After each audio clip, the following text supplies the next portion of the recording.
They called it a hobby for losers. But today that hobby makes more in a week than their salaries combined. When I handed in my resignation letter, my manager actually laughed and said, "Good luck selling candles on Instagram, Leah." My coworkers giggled behind their coffee mugs like it was the punchline of some office joke. What they didn't know was I had just closed my third six-figure brand deal. Before we go further, if you've ever been underestimated, betrayed, or laughed at for dreaming big, hit subscribe, share this, and stick around till the end, because revenge isn't always loud. Sometimes, it's profitable.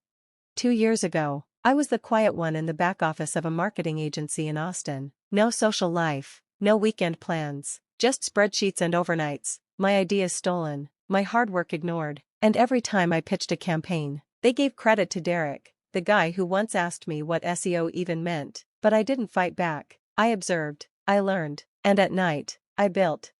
I started a small handmade candle shop from my tiny one-bedroom apartment. I used leftover jars, old labels, and DIY YouTube tutorials. My hands were constantly burnt, and my bank account barely survived, but I had something none of them did: vision.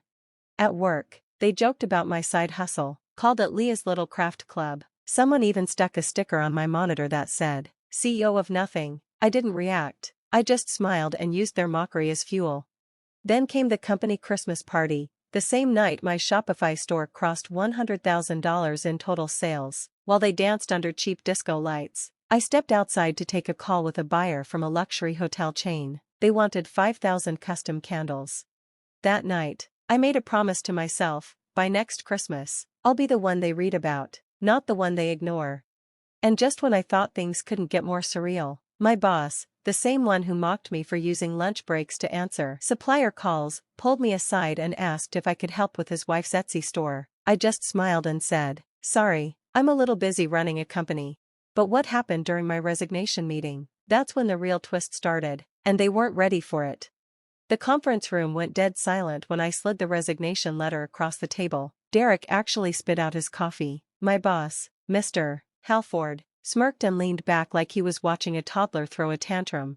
"You're really walking away from a stable job to make candles?" He scoffed loud enough for the others to hear. "Well, best of luck, Leah. Maybe Target will pick you up someday." The room erupted in quiet laughter, but I didn't flinch. I had come prepared. I reached into my tote bag and pulled out a sleek matte black folder. Inside, my feature in Women's Business Weekly, screenshots of my six-figure Shopify dashboard, and a signed partnership letter with one of the biggest boutique hotel chains on the West Coast. I placed it all on the table right in front of him. His smirk faded instantly.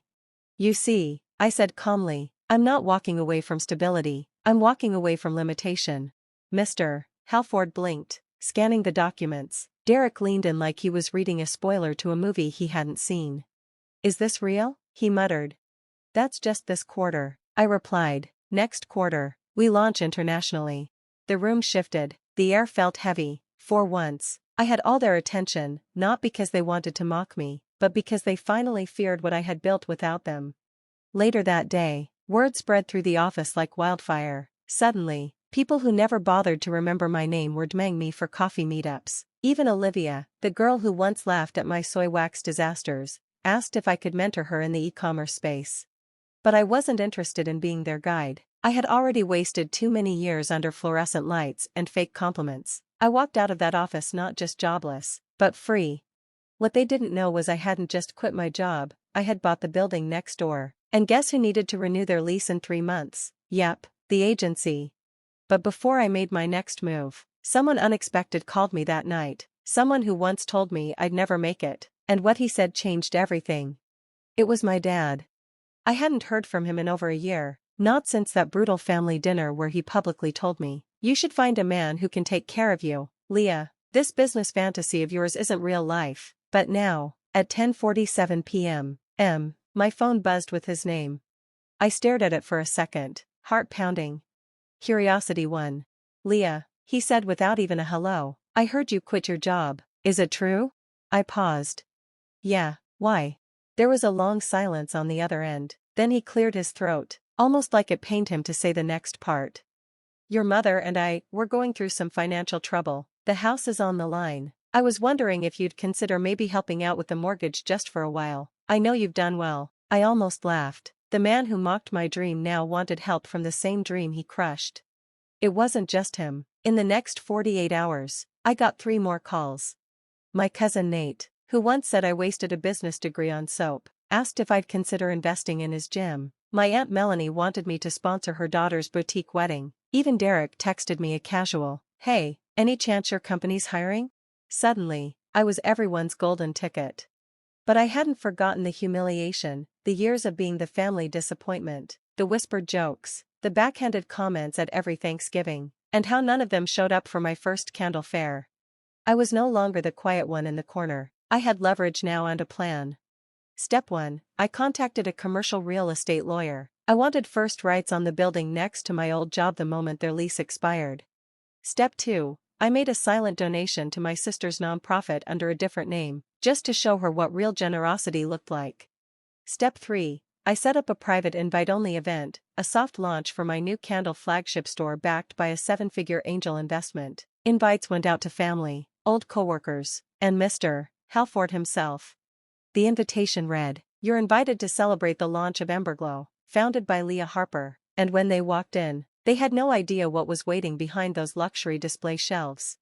Because I hadn't just built a candle company, I had built their downfall.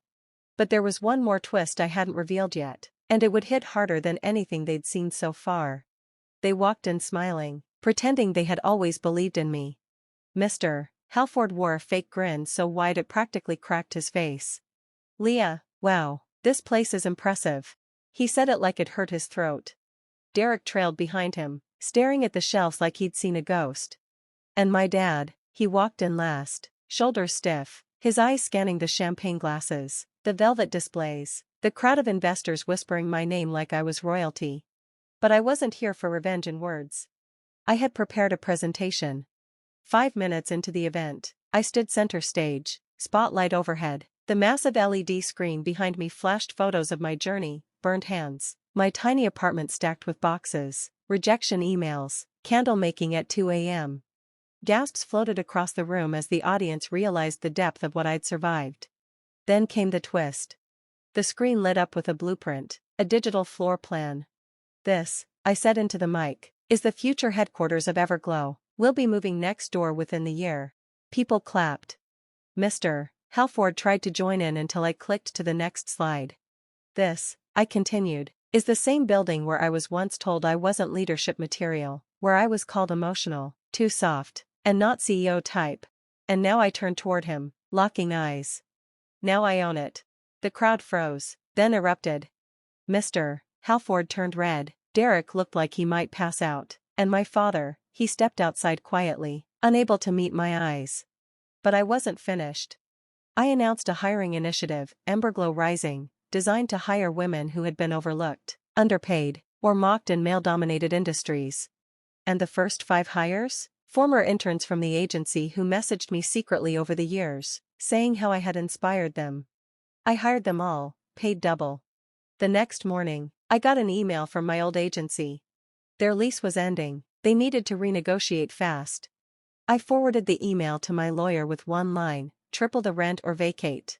But just as I thought the dust had settled, I received a letter in the mail from someone I never expected. And what it said would change everything. The envelope was cream-colored, elegant, too polished for junk mail, no return address, just my name written in cursive. Inside was a handwritten letter from Mrs. Whitmore, the founder of one of the biggest luxury lifestyle chains in the country.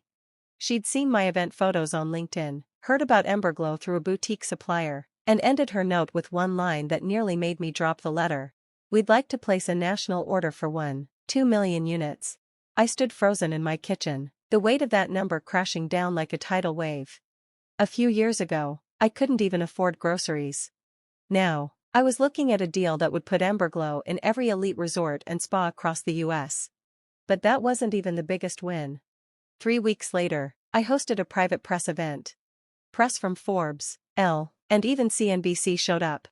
My parents, they watched it live. My father, who once told me to be realistic, sent a text afterward. "I was wrong. I'm proud of you." I didn't reply, not out of anger, but peace. Because I finally understood something. I didn't build Emberglow to prove them wrong. I built it because I believed in myself when no one else did. Mr. Halford's agency moved out 2 months later. I turned their old office into Emberglow's creative lounge, with a wall that reads, "Here lies every doubt they had."